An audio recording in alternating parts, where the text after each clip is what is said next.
अस्सलाम वालेकुम dear students, our today's topic is mapping method. Notes taking के हमने मेथड्स पढ़े। इससे पहले कॉर्नल मेथड और दूसरा आउटलाइनिंग मेथड हमने स्टडी किया। आज हमारा लेक्चर मैपिंग मेथड पर है। आज हम देखेंगे कि मैपिंग मेथड क्या होता है और इसको कब और कैसे यूज़ किया जाता है। मैपिंग मेथड की मैं आपको एग्जांपल दिखाता हूँ कि किस तरीके का बना हुआ होता है ये। इस तरह मैपिंग मेथड बनाया जाता है। ये मैपिंग मेथड में जो मेन टॉपिक होता है वो हम सेंटर में लिखते हैं, पेज के सेंटर में। जैसे कि दूसरे हमने रिवायती जो मेथड्स पढ़े थे उसमें तो था कि हम पेज के ऊपर से लेफ़्ट साइड से स्टार्ट करते थे और नीचे तक लिखते चले जाते थे, जबकि यहाँ पर ऐसा नहीं होता। माइंड मैपिंग में हम अपना जो मेन टॉपिक है वो उस पेज के सेंटर में लिखते हैं और यूजुअली पेज जो है वो हॉरिजेंटल वे से यूज़ किया जाता है, लैंडस्केप मोड में, चौड़ाई के मोड में यूज़ किया जाता है ताकि ज़्यादा से ज़्यादा मटेरियल आए। सेंटर में मेन हेडिंग, मेन जो हमारा टॉपिक है वो लिखा जाता है और जो मज़ीद जो लेक्चर्स की जो बातें हैं वो साइड पे हम ब्रांचेस की सूरत में उसको एक्सपेंड करते चले जाते हैं। तो इस तरीके से माइंड मेथड यूज़ करते हैं। तो ये इसकी आपके सामने एक पिक्चर है, तो हम इसको देखते हैं, स्टडी करते हैं कि इसमें कब और कैसे इसको यूज़ करना है। Mapping is a method that uses comprehension concentration skills. कहते हैं कि ये मैपिंग ऐसा मेथड है जिसके अंदर स्टूडेंट की तरफ से कंप्रीहेंशन स्किल, उसकी समझ बूझ की स्किल और इसके साथ साथ कंसंट्रेशन, तवज्जो की स्किल दरकार होती है। And evolves in a note taking form, और एक ऐसा नोट टेकिंग फॉर्म है ये विच रिलेट्स ईच फैक्ट्स और idea to every other fact और आइडिया, जिसके अंदर एक फैक्ट और आइडिया को दूसरे फैक्ट और आइडिया के साथ रिलेट कर दिया जाता है। Mapping is a graphic representation of the content of A lecture. यहाँ पर क्या होता है, हम लेक्चर को छाप देते हैं, लेक्चर को तस्वीरी सूरत में बना देते हैं, तस्वीरी सूरत, उसको तस्वीरी शक्ल दे देते हैं पेपर के ऊपर, बजाय इसके के ऊपर हम रवायती अंदाज में, तहरीरी अंदाज में लिखें, हम वहाँ पर एक ग्राफिक रिप्रेजेंटेशन कर देते हैं। It is a method that maximises active participation. यहाँ पर स्टूडेंट की तरफ से एक्टिव पार्टिसिपेशन दरकार होती है, एक्टिव पार्टिसिपेशन को यूज़ करता है ये। Efforts immediate knowledge as to its understanding, इसकी यहाँ पर हमें समझ बूझ के लिए इमीडिएट नॉलेज चाहिए होता है फौरी तौर पर स्टूडेंट की तरफ से। एंड एम्फसाइजेस क्रिटिकल थिंकिंग, और इसके साथ साथ क्रिटिकल थिंकिंग भी पर भी ये ज़्यादा एम्फसाइज करता है। Advantages, this format helps you to visually track your lecture regardless of condition. कहते हैं कि ये आपका इसका जो सबसे मेन फ़ायदा है वो हम इसमें इजीली हम इसको ट्रैक कर सकते हैं, विजुअली तौर पर हम इसको ट्रैक कर सकते हैं, देख सकते हैं। चूँकि ये एक तस्वीरी शक्ल है, इसमें हम तस्वीरी अंदाज में हम जैसा भी लेक्चर है तस्वीरी अंदाज में हम उसको समझ बूझ उसकी कर सकते हैं बाद में। Little thinking is need and relationship can easily be seen. यहाँ पर कहता है कि जब हम इसको समझने की कोशिश करते हैं, बाद में जब हम इसको पढ़ते हैं तो सोच विचार की हमें कम ज़रूरत पड़ती है। हम टॉपिक को देखते ही समझ जाते हैं कि टॉपिक किस चीज़ के बारे में है। हम उसको जस्ट हमारे सामने तहरीर आई, तहरीर को हम देखते ही समझ जाते हैं, नोट्स को हम देखते ही एक ग्राफिकली व्यू देखते ही हम उसको समझ जाते हैं कि इस चीज़ के बारे में है। तो it is also easily to edit by your notes by adding numbers, marks and colour coding. कहते बाद में आपने इसमें कुछ इजाफा करना है, हम इसको इजीली इजाफा कर सकते हैं, एडिट कर सकते हैं, नंबर करके, मार्क करके, कलर कोडिंग करके हम किसी भी तरीके से हम मज़ीद इसके अंदर कोई भी इंफॉर्मेशन ऐड कर सकते हैं। Review will call for you to restructure thought process which will force you to check understanding. कहते हैं कि रिव्यू करने से call your restructure your thought process. जब आप इसका बाद में रिव्यू करेंगे, बाद में जायज़ा लेंगे, तो जस्ट एक नज़र देखते ही आपका जो थिंकिंग प्रोसेस है वो दोबारा से रिस्ट्रक्चर हो जाएगा, आप समझ जाएंगे कि ये चीज़ इस चीज़ के बारे में थी, हमने इसको ऐसे पढ़ा था। तो इस तरह इसके ये एडवांटेजेस है। Disadvantages, you may not hear changes in content from major points to facts. Disadvantage ये है कि हम मेजर पॉइंट्स में चेंजिंग नहीं कर सकते, जस्ट ये चेंज माइनर पॉइंट्स में हो सकती है। When to use when the lecture content is heavy and well organised. जब लेक्चर कंटेंट हैवी हो, वेल ऑर्गेनाइज हो, तो हम इसको यूज़ कर सकते हैं। नेक्स्ट है कि may also be used effectively when you have a guest lecture and have no idea how the lecture is going to be presented। जब ऐसी सूरत हो कि गेस्ट लेक्चर हो, जब आपने किसी लेक्चर के बारे में पता ही ना हो कि किस चीज़ के बारे में है, तो तब हम इस मेथड को यूज़ कर सकते हैं कि हमें मालूम नहीं है कि आने वाला मटेरियल किस तरह का है, किस चीज़ के बारे में है।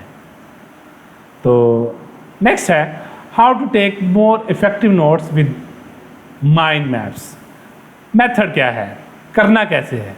A mind map is a visual diagram है, जैसे कि हम पहले पढ़ चुके हैं, that lets you organise your notes organise किए जाते हैं इसके साथ in a two dimensional structure के अंदर हम इसको नोट्स इसके अंदर हम ऑर्गेनाइज करते हैं।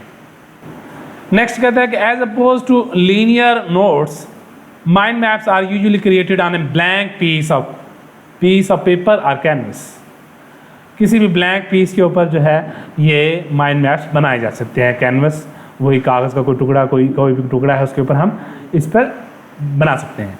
Which is used in landscape mood instead of portrait सीधा लंबाई का रुख रखने के बजाय हम इसको चौड़ाई का रुख रखते हैं इसको। तो इस तरह चौड़ाई का रुख रखते हुए हम उसको यूज़ कर सकते हैं, ये माइंड मैप बना सकते हैं, बजाय इसके कि हम लंबाई का रुख यूज़ करें।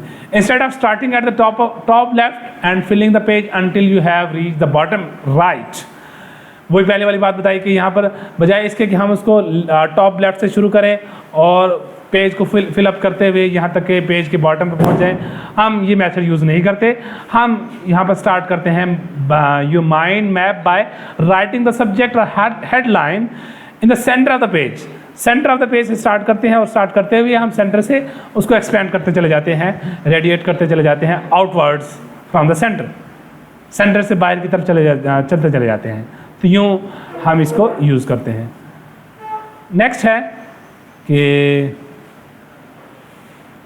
while this new way of making notes may feel a bit odd at first, कहते शुरू में ये ज़रा अजीब फील हो इस नोट्स बनाते वक्त, it offers a range of benefits की कहते हैं कि इसकी काफ़ी ज़्यादा रेंज है, especially if your goal is to retain information। ख़ास तौर पर आपका मकसद सिर्फ़ और सिर्फ इंफॉर्मेशन को बरकरार रखना हो, तो उस वक्त हमारे पास सबसे बेहतरीन मेथड यही है। A mind map shows relationship, hierarchies and connections between individual pieces of information at a glance। देखते ही हम एक फैक्ट और आइडिया को, डिफरेंट फैक्ट्स को, डिफरेंट इंफॉर्मेशन के रिलेशनशिप क्रिएट कर लेते हैं।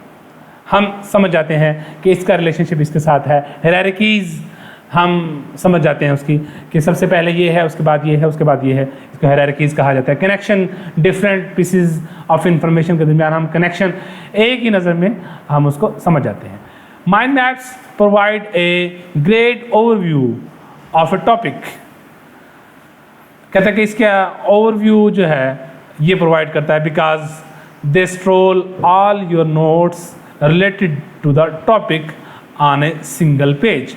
क्योंकि तमाम इसमें जो लेक्चर है हमने एक ही पेज पर कवर कर लिया होता है, तो यूँ एक ही नज़र में देखते ही हम उसका अच्छी तरीके से अंदाज में उसका ओवरव्यू कर सकते हैं। Mind maps encourage you to take fewer yet more meaningful notes. कहते हैं माइंड मैप्स के अंदर ये क्या होता है, एक तो ये शॉर्ट होता है फ्यूअर, और दूसरा ज़्यादा मीनिंगफुल होता है, मानीखेज होता है। While you create the map, your brain actively processes the information instead of just mindlessly transcribing it। कहते बजाय इसके कि आप विदाउट माइंड यूज़ किए हुए आप इसको वैसे ही लेक्चर को राइट डाउन करते चले जाएं, यहाँ पर आपका ब्रेन एक्टिवली पार्टिसिपेट करता है और इन्फॉर्मेशन को एक्टिवली प्रोसेस करते हुए लिखते चले जाते हैं। Mind maps use a number of mental trigger such as images, icons, colors and two-dimensional structure that help you memorize their content। यहाँ पर क्या है, यहाँ पर कहता है कि मेंटल ट्रिगर यूज़ किए जाते हैं। मेंटल ट्रिगर क्या कि हम देखते ही जो कि स्टूडेंट को अच्छी तरीके से याद रहें, जो कि माइंड में समा जाए, माइंड को अच्छी तरीके से याद रह जाए वो चीज़। फॉर एग्जांपल इमेजेस हैं, आइकॉन्स हैं, कलर्स हैं, ये चीज़ें ऐसी होती हैं जो कि देखते ही याद रह जाती हैं, बजाय इसके कि हम उसको जस्ट तहरीरी शक्ल में लिखें। You can always go back and add more details to a note. ये हमने पहले ही पढ़ा कि हम इसमें एडिट कर सकते हैं, बाद में मज़ीद इंफॉर्मेशन ऐड कर सकते हैं। और इसके साथ साथ कहता है कि mind map is a fun and feel more like doodling than actual work. कहता है कि इसके अंदर हम ये एक फ़न है, इसमें हम यूँ देखते हैं कि पिक्चर वगैरह बना रहे हैं कार्टून की शक्ल में, एक फ़न के अंदाज में हम इसको पिक्चर बनाई जा रही हैं, तो ये एक्चुअल वर्क की बजाय एक फ़न बन जाता है और जिसमें जो है एक बर्डन फील नहीं होता स्टूडेंट पर।